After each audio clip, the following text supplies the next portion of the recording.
El aula de clase es un valioso lugar donde se comparte y se aprende. Desde este espacio se le ofrece al ser humano conocimiento, experiencias, información, las cuales le permiten construir un mejor proyecto de vida. Hoy estaremos hablando de educación con un enfoque de inclusión. Acompáñenme.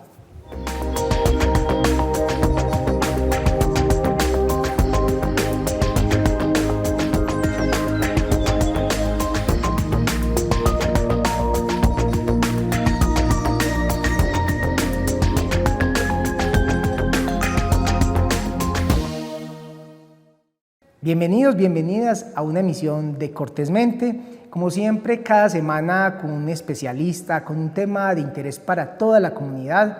En verdad que para nosotros es un gusto tener la posibilidad de llegar hasta sus casas y que de una otra manera este espacio permita ese encuentro de la palabra. Hoy con un tema muy fundamental, muy importante para la sociedad como es la educación, y para eso hemos invitado al programa a la docente Paula Vélez Parra. Ella es magíster en Ciencias Naturales y Matemáticas, una mujer que aprecio mucho, que conozco desde hace muchos años. Profe, qué rico tenerla en el programa, como le decía, reiterarle mi admiración y pues mi afecto. Bienvenida al programa. Camilo, no, antes soy yo la agradecida, realmente estar en este espacio para mí es un honor. Muchas gracias por invitarme a debatir de un tema que me apasiona, que amo tanto como es la educación. Gracias por invitarme, por permitirme transmitir aquí mis saberes, mi conocimiento y mi recorrido en este importante tema que es del educativo. Y en ese sentido justamente quisiera empezar, profe, porque usted ha tenido la oportunidad de trabajar en zona rural, en zona urbana, en diferentes municipios, también tener un rol administrativo como secretaria de Educación en el suroeste y desde hace muchos años como docente acá en el municipio de Retiro. Y en ese sentido quisiera que desde esa experiencia, ese vínculo que ha tenido usted con la educación, ¿cómo ha sido esa experiencia? Porque realmente ha tenido usted la oportunidad de tener una mirada muy interesante desde diferentes escenarios. Sí, Camilo, llevo 25 años en la educación, creo que he podido caminar desde todos los espacios y poder tener una mirada bastante profunda en cada uno de ellos. Creo que hoy eso me ha estructurado mucho como persona y como educadora y hace que pueda hablar del tema con mucha propiedad. Siento que la educación es básicamente ese tema que apunta a todas las dimensiones de nosotros como seres humanos y creo que deberíamos de darle mayor valor a la educación. Es un agente transformador y creo que en una comunidad se hace indispensable darle una relevancia importante, dado que en cada familia hay una persona que estudia, sea un niño, un joven, un adulto, o sea del mismo núcleo familiar o pertenezca como un sobrino, un primo, pero la educación permea y toca a toda una comunidad. Entonces sí creo que hoy la educación debería ganar mayor relevancia. Así es. Profe, antes de que entremos en materia, y sobre todo con el enfoque que queremos hoy propiciar, que es hablar un poco de la educación bajo esa línea de la inclusión, y lo decía al inicio del programa, usted viene de una experiencia el año pasado de ser secretaria de Educación en Salgar, lo decía, docente también en Puente Peláez, acá en la zona urbana. Y en esa experiencia, ¿qué ha logrado usted como extraer, digamos que mejorar desde el punto de vista del criterio, desde esa mirada que tiene usted en la educación, desde cada uno de estos campos? Camilo, realmente pienso que la educación debería ser más fresca, más innovadora. Creo que nos estamos enfrentando a muchos desafíos. La pandemia ha dejado grandes enseñanzas porque permitió desnudar muchas de las falencias y de las necesidades que tenemos como comunidad. Entonces, no solamente en lo educativo, en muchos otros aspectos, pero centrándonos en el tema educativo, siento que la educación tiene que ser más equitativa, la educación tiene que ser más abierta, más innovadora, que tenga más enganche para los niños y los jóvenes. Estamos perdiendo la alegría del aula. El aula debería ser un espacio donde todos disfrutemos, donde los niños vayan a aprender a disfrutar, donde los maestros disfrutemos de ese rol que tenemos y que podamos de esa misma manera entregarle a nuestros niños una emocionalidad sana, y que los niños puedan tener como esa percepción de que el maestro está haciendo algo que lo hace feliz. Pienso que el rol del maestro es fundamental en todo el ejercicio educativo. Profe, hay muchas brechas, diferencias desde la experiencia que usted ha tenido en diferentes territorios. Reitero un poco con lo que mencionaba ahorita, urbano, rural, y en el sentido de lo que usted nos decía en su respuesta de propiciar una educación, primero que sea prioridad y segundo generar, digamos, que unos estándares como más equitativos. ¿Sí vamos en esa línea o esa brecha cada vez es más exponencial? Realmente creo que la educación está en el discurso de muchos, pero en la acción de pocos. Creo que la educación está en un momento muy importante. Hoy creería, sin dudarlo, que la educación está en el mejor momento porque se está visualizando la importancia que nosotros tenemos frente a toda la sociedad. Hay una gran brecha aún y no creo que se esté disminuyendo. Al contrario, creo que la brecha está aumentando y está aumentando paulatinamente, y creo que es porque los niños de las veredas se están quedando a veces con muchos recursos que llegan, pero entonces maestros poco enamorados, poco apasionados, o viceversa. Tenemos unos maestros muy empoderados, con muchos deseos de hacer un muy buen ejercicio y prestar un muy buen servicio educativo en su escuela, pero sin las herramientas. Entonces, al estar en dos subregiones en las que he podido prestar mi labor como docente y como líder educativa, me quedan muchas falencias. Creo que la educación debería ser más incluyente y no solo con el estudiante, porque estamos no solo con el niño discapacitado, el niño que tiene un diagnóstico, sino que debería ir más allá. La mirada tiene que ir ser más profunda, una mirada más puntual frente a todas las situaciones que se presentan en un aula.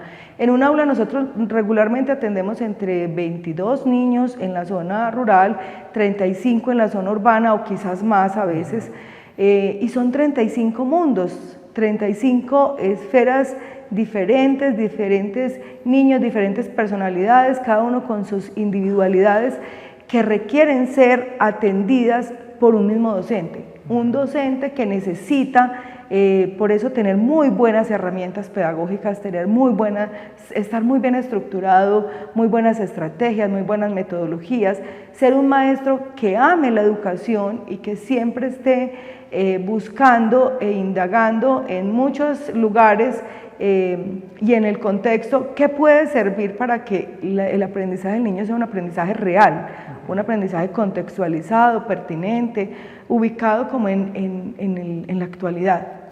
Profe, hay dos elementos muy interesantes que quisiera que avanzáramos en la siguiente pregunta.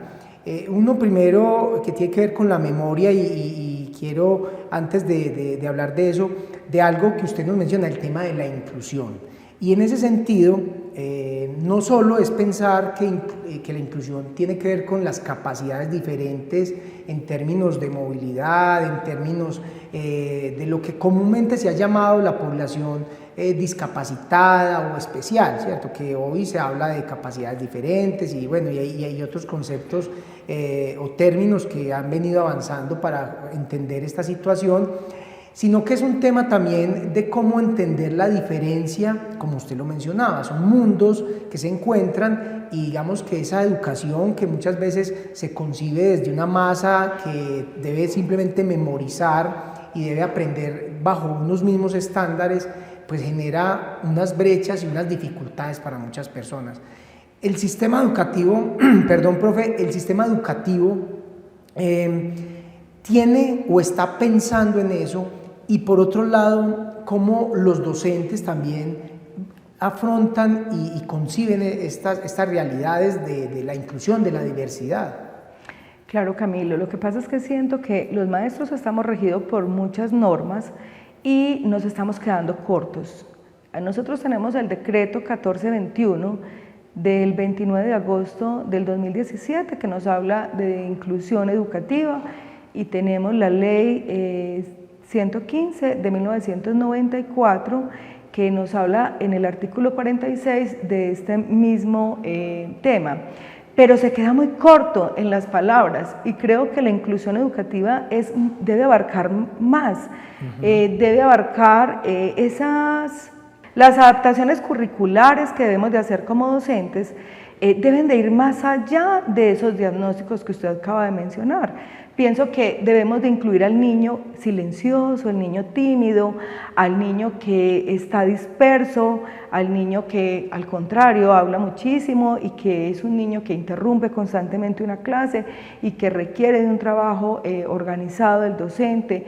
También es incluir no solo a esos estudiantes que de alguna u otra manera se han sentido que no tienen empatía con la humanidad. Entonces, ¿cómo lograr que ese grupo empiece a generar esa empatía, esa dinámica de grupo y de aula, para que todos al mismo ritmo empecemos a desarrollar un aprendizaje? Y también es incluir a una familia, incluir a un maestro, porque estamos hablando de inclusión educativa, pero nos quedamos solo en el tema de los estudiantes.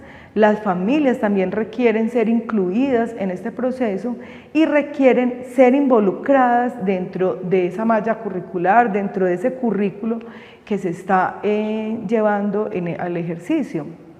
Y hoy quiero hacer mayor énfasis en el ejercicio del docente.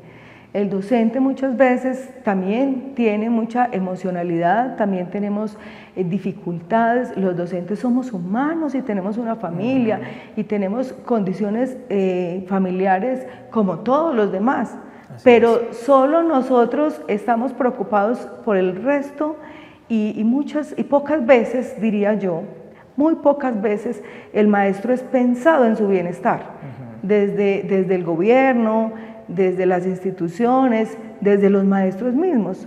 Los maestros estamos muy enfocados en dar, pero poco en recibir. Eso es muy cierto, profe. Creo que esa precisión que hace usted con respecto a este tema final de los maestros y cómo tienen que cargar con tantas responsabilidades y se les pide tanto, pero también qué hacen los padres de familia, qué hace la sociedad, qué hace el mismo sistema para abrigar el maestro. Creo que en ese aspecto nos queda una gran tarea, unos retos muy importantes. Y yo ahorita mencionaba, profe, el tema de la memoria, el tema de cómo la información de una u otra manera es la que en algunos casos evalúa el rendimiento de una persona. Y usted ahorita decía algo muy sabio, profe, y es el tema de la felicidad, el tema de la alegría, el del disfrute. Creo que existe, digamos que una dificultad por combinar ese acceso a la información, ese aprender que en nuestro contexto está muy ligado a la memoria, no tanto a la aplicación, al poder interpretar lo que pasa, sino más bien a esos ejercicios de memoria. Pero por otro lado está que eso hace que desafortunadamente sea para muchos niños un tormento estudiar, ¿cierto? Ese aspecto en cuestión de la pedagogía, de lo que hoy mide el ser efectivo, el ser, digamos que, bueno en la educación, ¿cómo está en torno a lo que es ese querer, por ejemplo, como usted lo decía ahorita, profe, al inicio, de lo que debe ser la educación, que es permitir escenarios de felicidad y digamos que en otra línea? Sí, Camilo, creo que enfocándonos un poquito en el tema de la evaluación, hoy podríamos decir que se avanza significativamente, aunque la pandemia también retrocedió muchos de los procesos que hoy teníamos. La memoria es muy importante. Creo que nosotros fuimos criados y educados en un momento muy importante donde la memoria era básicamente una herramienta eficaz de aprendizaje. Hoy las destrezas y las habilidades se despiertan desde otras dimensiones, pero no dejando atrás pues que es importante que quede como plasmado en cada uno de nosotros todo ese recorrido de aprendizajes que hacemos durante un año. Quiero enfocarme en algo principalmente, y es que la educación debería de ser, como usted lo dice, articular la parte humana, emocional y lo teórico. Siento que no pueden ir desarticuladas. Siento que los niños tienen que ir a un aula de clase donde sientan que es un lugar que los protege, es un lugar que los cuida, que es un lugar donde son felices, es un lugar donde se sienten amados. Los seres humanos respondemos a la emocionalidad con mayor rapidez que cuando no lo hay, que cuando no hay una emoción positiva, ¿cierto? Y uno debería tratar, yo particularmente siento que a mis estudiantes trato de tratarlos un poco como yo trato a mi hija, pues trato de combinar un poquito como ese ejercicio de ser maestra y ese ejercicio de ser madre. No podemos olvidar que estamos tocando vidas y que esas vidas que nosotros estamos tocando, impactando hoy, serán los hombres de mañana, las mujeres de mañana y serán la sociedad del mañana. Entonces, qué bueno que todos los maestros pudiéramos tener una mirada más hacia nuestro ejercicio y pudiéramos de alguna manera humanizar más ese servicio educativo. Siento que el Retiro está haciendo un buen ejercicio, el Retiro tiene un buen colegio, unos buenos colegios, y se está haciendo un ejercicio muy interesante con la administración municipal, pero también no le podemos dejar esta responsabilidad solo a las administraciones y a los directivos de los colegios ni a los maestros. Tenemos que avanzar como sociedad, todos como sociedad, las familias y la sociedad en general debe aportarle a la educación. Es muy importante que en este ejercicio estén todos incluidos. La inclusión educativa no solo es incluir también al que lo necesita, sino sentirnos parte de ese aprendizaje, sentirnos parte. Si yo soy el tendero, desde mi postura como tendero puedo enseñarle al niño a decir buenos días, recordarle, pida el favor, muchas gracias. Hay muchas cosas que la sociedad también, a nosotros, por ejemplo, en la época, hace algunos años, cuando éramos niños, siento que la sociedad nos aportaba mucho. Hoy le hemos ido dejando como el trabajo a unos pocos, entonces es el momento, como el llamado también, a que todos nos incluyamos en la educación. Profe, lo que usted acaba de decir justamente iba encaminado a lo que le quería preguntar, y es esas responsabilidades. Usted ahorita, finalizando la respuesta, hablaba de la sociedad y su responsabilidad. Y quisiera, profe, que habláramos de la responsabilidad, que diría yo, primaria, que es la familia, esos padres, ese entorno, los cuidadores, o sea, las personas que están en primera instancia al frente y a cargo de un ser humano en etapa niño, adolescente. Y en ese sentido, a veces es muy injusta la sociedad cuando le coloca esa responsabilidad casi que completa de formación a la educación. Cuando pues la educación lo que hace es complementar y generar, digamos que, como le decíamos al inicio del programa, entregar unos conceptos, elementos para su proyecto de vida, para todo lo que hemos venido enunciando en el programa. Pero pienso, profe, que a veces hay familias que ven en el maestro, y ahorita usted lo decía de una manera muy hermosa desde su rol como docente, y nos ponía el ejemplo de colocarse un poco como madre, entendiendo lo que es el ser humano y poderse acercar de una manera más afectuosa a él. Pero eso no quiere decir que sea el docente el papá y la mamá, y que de una otra manera se asuma esa responsabilidad de la educación y del sistema sobre lo que son las familias. Claro, Camilo, totalmente de acuerdo con lo que acaba de decir. Quiero complementarlo con que la familia es vital en la vida de cualquier ser humano en todas sus etapas. incluso de adulto. La familia es supremamente importante en la vida de todos. La educación es complementaria. Nosotros estamos de 7 de la mañana a 1 de la tarde con todos los estudiantes, intentando de alguna manera enseñarle todas las cosas y dándole herramientas para que en la vida sea un gran ser humano, pueda ir a la sociedad y devolver un poco de todo lo que le hemos enseñado, pero somos un complemento. Yo siento que hoy la familia tiene que estar mejor estructurada, la familia tiene que buscar muchas herramientas en lo espiritual, en lo emocional, buscar herramientas para poderle aportar a ese pequeñito, porque es la responsabilidad de ese papá y de esa mamá. Sin embargo, también quiero expresar que hoy encuentro, en mi aula de clase, hoy encuentro unas familias muy bien estructuradas y es muy satisfactorio, porque generalmente de una familia estructurada, de un niño tranquilo, receptivo, o un niño con la capacidad de entender este mundo y de resolver las situaciones que el mundo le tiene. Oh, sorpresa, algunas familias que no hacen ese acompañamiento, uno también fácilmente identifica que ese niño tiene una familia con grandes falencias, o sea, es muy visible las dificultades familiares en el comportamiento y en la socialización del niño en el aula de clase.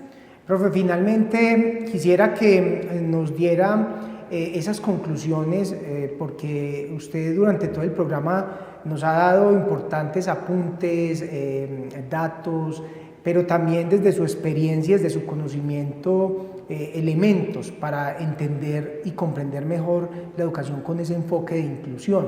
Pero quisiéramos un balance general del por qué es importante, qué recomendaciones hacerle a las familias, a las autoridades, a los mismos docentes, para que realmente sea un espacio propicio para el encuentro, para la diversidad y para la felicidad, que quiero tener mucho esa parte que me pareció muy bonita en todo lo que usted nos ha mencionado.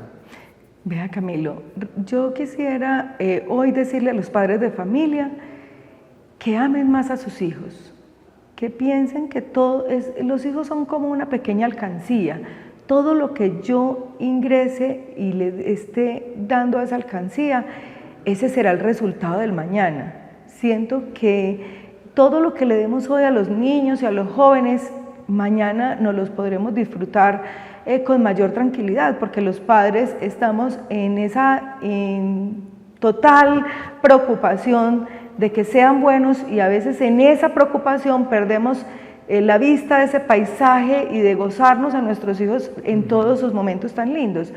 Pero también quisiera decirle a lo administrativo, pienso que ellos tienen en sus manos herramientas muy importantes. Cuando uno es líder de una comunidad, como lo es la parte administrativa y como somos los maestros que somos líderes, creo que el ejemplo es indispensable para estas comunidades. Somos ejemplo de ellos en todas nuestras facetas. No podemos olvidar que en todos los momentos los maestros nunca dejamos de ser maestros, ni siquiera durmiendo. Cuando estamos en la casa continuamos siendo maestros. Los maestros somos unos personajes, yo creo que de gran vocación, y el que no tenga esa vocación se le es muy difícil ser maestro, porque esto es un ejercicio muy difícil de vida, y creo que ser maestro implica serlo las 24 horas. Uno en ningún momento puede como despojarse de esta profesión. Entonces, a mis compañeros maestros, hay muchos maestros que yo quisiera a través de este programa felicitarlos, porque son un ejemplo no solo para los niños, para la sociedad, sino para uno como maestro.